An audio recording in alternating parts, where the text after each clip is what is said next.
First and foremost, I want to thank you all for being here today.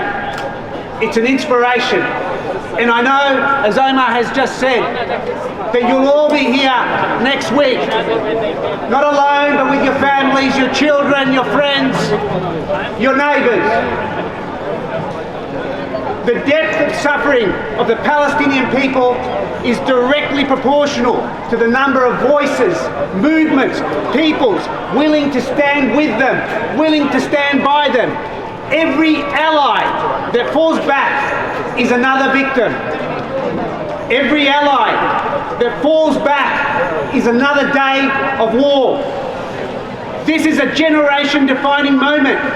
You cannot live through it and stand idly by while tens of thousands of people are executed by a terrorist state. You cannot excuse yourself like the local government councillors who say it's not their business. Shame. You cannot, like our state and federal politicians, cry false.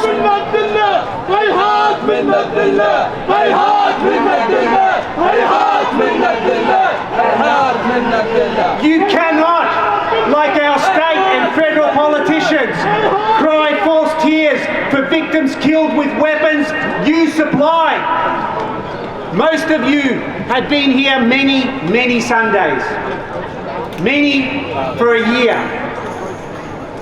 Many of us have avoided, or perhaps simply cannot fathom, the answer to the question that sits at the back of all our minds. When and how will this end? If pushed, we assume, understandably, that when and how will be determined by the assassins and their supporters. The powerful surely do have a great say in how wars and genocides start and end. But they are not the only ones. Episodes are written by the oppressors, but history is written by the oppressed. Right now, in this episode, the people of Palestine need us to play an especially critical role.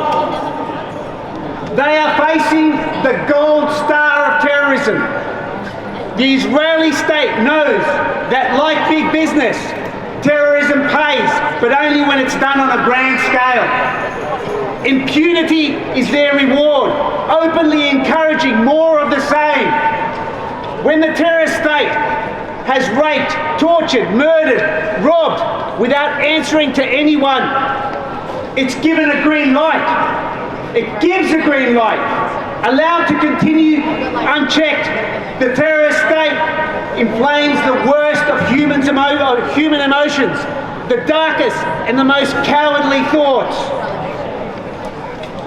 But against this, we have the most beautiful and the strongest of all emotions, the only one that actually plays a decisive role in making history: solidarity.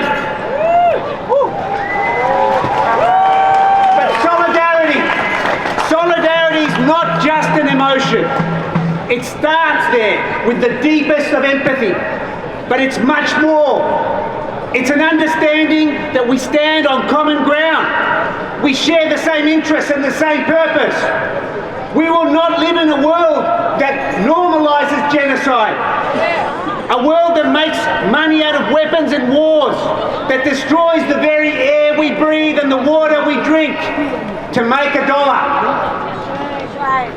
Solidarity, this is the only reliable litmus test. When those politicians come knocking on your door, and they will, promising this and that, ask them, will you join me to fight for Palestine?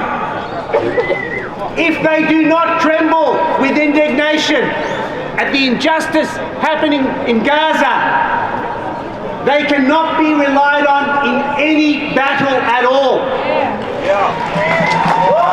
They will dilly, they will dally, and maybe some will dabble.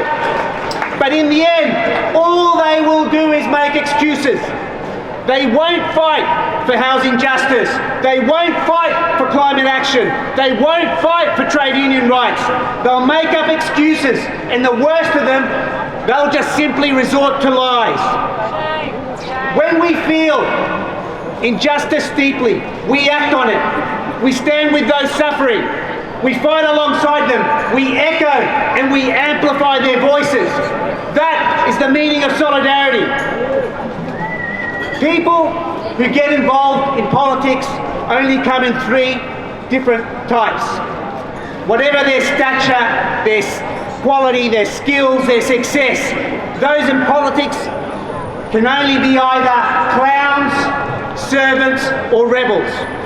The clown, they're like an independent servant, parading around, creating distraction, keeping our attention away from the real causes of our problems. The servant, well, they wear the distinctive uniform of a lackey, ready to serve up supposed reasons and excuses, lies and scapegoats in defence of the rich and powerful. The only person in politics you can trust is the rebel, the one who claims their wages not in flattery or dollars, but in insults from the rich and powerful, the one who will stand next to you in your battles. We cannot answer the question. We cannot answer the question, when will this end? But we know, without our efforts, without our solidarity, without more and many standing next to us, it will not end. We need to stand next to Palestine. I want to end by paraphrasing one of my favourite poets on a hopeful note.